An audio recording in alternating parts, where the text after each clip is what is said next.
Hey, this is David Hayter, aka Solid Snake, and I just want to congratulate Johnny Millenium on hitting 200,000 subscribers. Never forget this, Johnny. You're pretty good. That is the amazing David Hayter. That is one of the top 10 happy console gamer moments of 2019. Now, every year I look back at the entire year and see what kind of was going on and talk about some of the highlight moments of the show to me personally, and I will talk about my 10 today. That is number 10 right there with David Hayter. The great thing is he was down in Vancouver for a convention, and he was hanging out with Victor Lucas on his show, and Vic was nice enough to invite me on to guest host and to meet David Hayter, and what a moment that was for me, because I am such a Metal Gear fan. I was since the original Metal Gear Solid came out in the 90s. Me and all of my friends loved it, and David Hayter was the secret sauce to everything with his amazing Snake voice. And to finally meet the man and talk to him, it was a true pleasure, and he really lived up to expectations and then some. It was definitely a highlight moment of the year, and I won't talk about the personal conversations I had with David Hayter, which were very fascinating, but I'll tell you one little thing. We went to a restaurant after we'd finished doing the interview with David Hayter, and we're sitting there. We all sat down. There was 4 of us, and this is such a cool David Hayter Solid Snake moment for me personally. David's sitting there, and the waiter comes up to him and says, would you guys like something to drink? And David Hayter just turns back and he goes, Bloody Mary. And it was so amazing. I was like, he is Snake. Now, at number 9 was a very unexpected evening for myself. My wife had gone to her girlfriend's to hang out with her. I was left to my own resources. And I'm like, what am I going to do tonight? Am I going to watch a movie? I'm going to play a game? I didn't really know what to do. And that day, Phantasy Star, the first one, my favorite game of all time, one of my favorite games of all time, was released on the Nintendo Switch, and it's the Sega Ages version, so you have double experience and double money. So I thought, I'll give that a shot. I've played the game a few times. I'm not going to go all the way through the game or anything. I'm just going to play it for a bit. I sat the entire night and played all the way through one of my favorite games of all time, and I had the most amazing time I've had in years, and it became my favorite video game night ever. It really is up there as one of my favorite ones. I played the game all night, right into the early morning. I went to sleep, got up the next morning, started playing the game right away, and I finished the game before I even noticed at 11 o'clock in the morning. And I sat there, and I felt so fulfilled. And I tell you, over the years, as many of you know, that Phantasy Star is my favorite game of all time, I've had such a hard time articulating it in front of a camera. I've reviewed the game at least 3 times on the channel, and I've never been able to get the emotion of why I love this game so much across. And I feel in that video, I finally did. That to me is my ultimate Phantasy Star review. It really is, because I get to play the game again and talk about how the game still holds up all these years later. And it really did for me that night. At number 8, I got to go back to the past and finally finish a game, and it took me 24 years to finally do it. And that was for Seiken Densetsu 3. Yes, finally, Square Enix has translated this game officially. It came out on the Collection of Mana. Yes, I talked about it a lot this year. This is probably the last time I'll talk about it, but it really meant a lot to me, because I played the game, the Japanese version, and I was like, oh my god, when are we going to get this game? We never got it. We never ever got it in this country. We got fan translations, which were good, but I only got so far in there. Where playing the Nintendo Switch version, I couldn't believe I sat down, and after a week, I'd finished the game. And I had such a wonderful time. I got sent a review copy, a review code from Square Enix, and I was like, oh man, am I really going to play this? Because, there's a lot of games out. And this is such an old Super Famicom, Super Nintendo era game. Will I play it? Will I do this? I absolutely murdered the game, and I had such a great time doing it, and that music really stood out to me, the gameplay stood out to me, the graphics stood out to me, and I guess it's not for everybody, but You know, they say absence makes the heart grow fonder. It had been 24 years, so I'd finally finished a bucket list game, and it felt so good. Number 7 is one of my funnier reviews of the year, in that I did it with Victor Lucas, and we were talking about a brand new take on a very old game for the Neo Geo, and that was for Samurai Showdown. That was for the PS4 version. I got together with Vic for his channel, and we reviewed this game, and what made it so funny was the banter we had going back and forth. Got a little special guest for our Samurai Showdown review today. This is Johnny S&K from the Happy Console Gamer. I wore my best clothes just for you today. You look like a NASCAR racer, man. You know what? I'm a Neo Geo gangster. Oh, That's exactly what I am. I'm representing the old days. The old guys are here. What's your car number? My car number. And how are you going to do in Daytona this weekend? Oh my God! I feel like that. I have to wear this stuff out. I had so much fun dressing in my Neo Geo gangster wear that day, and kind of being an older guy revisiting the Neo Geo with a brand new game, which, by the way, was really good. Samurai Showdown on the PS4. Fantastic. I loved it. I've still been playing that game up to now. I keep revisiting it. It's on my PS4. I'll still turn it on. But I had so much fun with Vic that day reviewing that game and getting to wear my Neo Geo gangster wear. At number 6, this didn't even happen on YouTube. This didn't happen from YouTube. It happened because of YouTube, but not on YouTube. It happened on Twitter. Something truly magical happened to me, and I'm gonna explain a little bit behind the scenes I've never explained with this, is that one day I'm sitting there on Twitter, and it shows that, like, you know, different people that follow you. And I'm sitting there, and I'm like, wait a second, it shows somebody who's following me, and I'm like, that just recently followed me. I'm like, I know that icon. I know that. And I'm like, oh my God, that's Yuzo Koshiro. And I'm like, he's following me on Twitter? He just started following me on Twitter? I'm like, no, it's gonna be a parody account. And I look and I'm like, oh my, that's him. He's following me? For anybody who knows, I am a big fan of Streets of Rage 1 and 2 and 3, and of obviously Revenge of Shinobi and ActRaiser, all of the great games that Yuzo Koshiro did music for. And it's kind of been the music of my life. I have all of the albums on vinyl. I always listen to them. I was so thrilled. And then I sent him a message and I said, oh my God, do you follow me? I said, I'm a huge fan. He goes, yeah. He goes, I just started following your channel. I'm a big fan of your channel. It's great. And I have never felt, I get shivers right now, so amazed. I can't even verbalize how I felt. It was the most wonderful thing in the world. Somebody I really idolized had followed me because of my show. And that's something I never thought would happen when I started this show nearly 12 years ago. And it just was an unexpected, wonderful event. And then I wrote on Twitter that, oh my God, Yuzo Koshiro is following me. And he wrote back and he's like, yeah, I you know, to everybody else, oh, I really like the show. And everybody's like, oh my God, isn't that great? I gotta tell you about something. Here's what I wanna say. The next day, I had the day off. And I came home and I was like, I'm gonna have a couple of drinks. I'm gonna sit in the patio because there's really beautiful weather.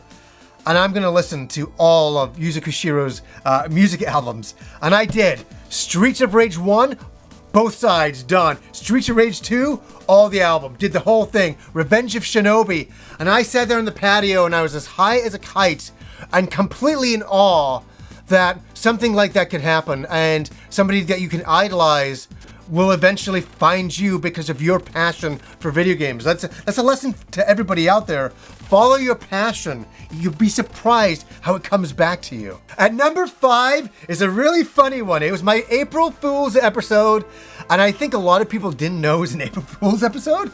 It was one of those ones I'm still laughing about. I was just thinking about it. I'm like, this still makes me laugh. And it's called Gaming I Was Wrong. It's kind of making fun of all those kind of videos where they say, you know, I was wrong about this, I was wrong about that.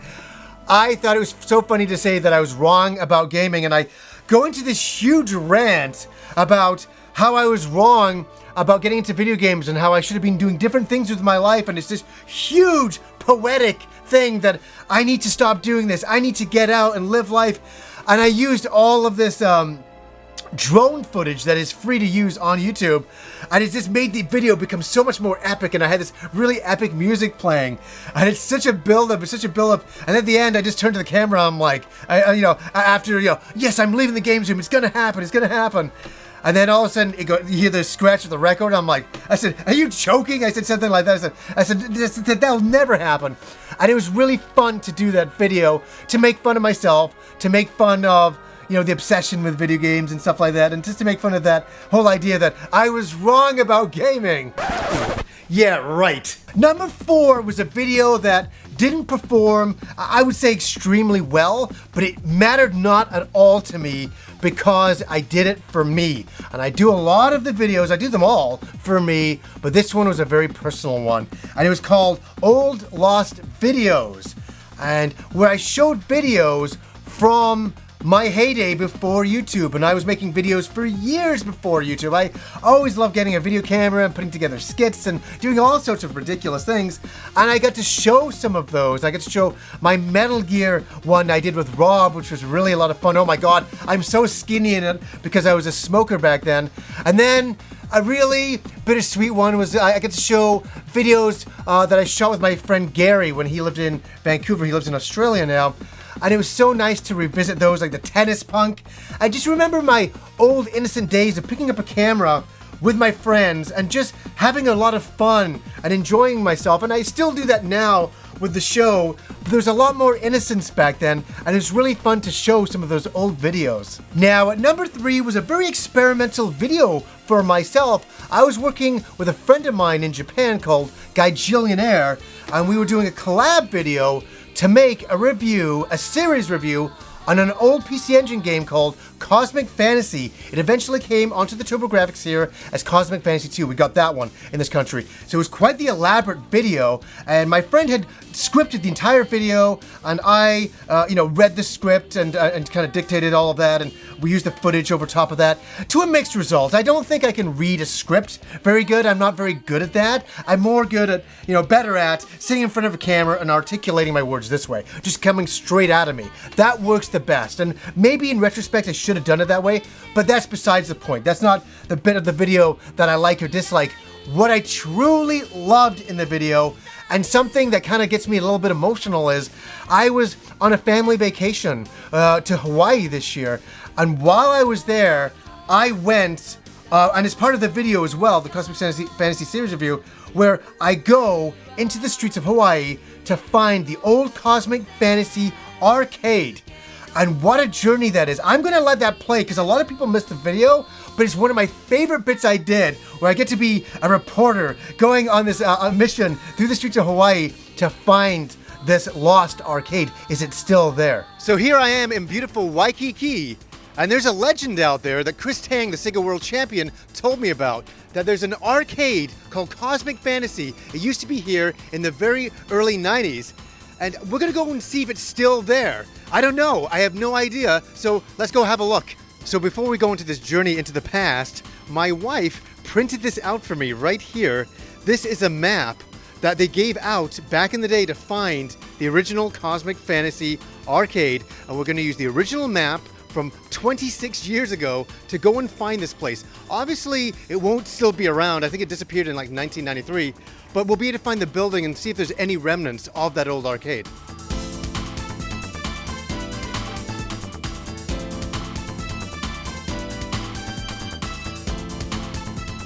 Okay, we're much closer now than we were before. This is quite the trek to find an arcade from 26 years ago and to see what remnants are still there to this day. So this is beginning to remind me of looking for Al Capone's vault. And we all remember what a huge disappointment that was. So my hopes are not up to find anything exciting at all. I really don't think we will find anything exciting. But we're journeying back 26 years ago to find an old video arcade called Cosmic Fantasy, based on a Japanese RPG series. How cool is that? Okay, I had to take a little bit of a break. I feel bad for Kim. She's bringing the camera. She's filming right now. We're a little tired, a little sweaty. This has been a lot more of a walk than we originally thought. Some homeless person just pointed us in the right direction, so we want to definitely thank him. So we're on the trek. We're about, I say about like 10 minutes away, so we're getting there, honestly. And then we came across it. We found the old location of the arcade.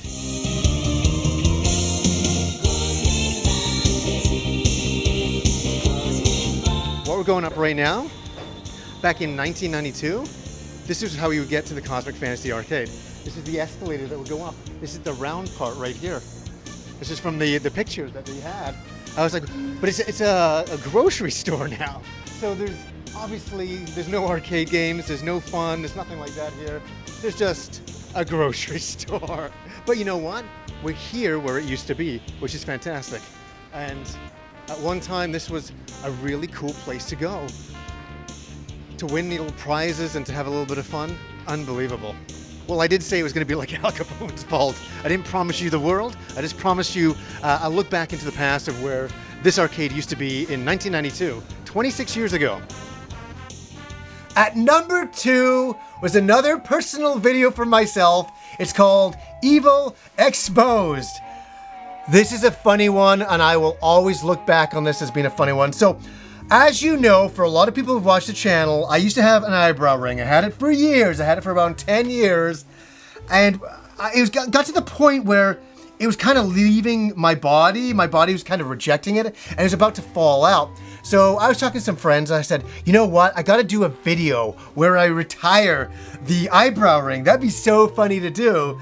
And so I came up with this whole thing called Evil Exposed, where the devil, gave me this eyebrow ring, and I finally get it out, and I do this, big spell thing, and I send it back to hell.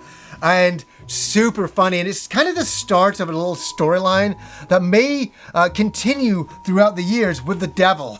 It's so stupid and amazing, and I want to thank my friend Jay Hooft for helping in the video and for playing Satan himself.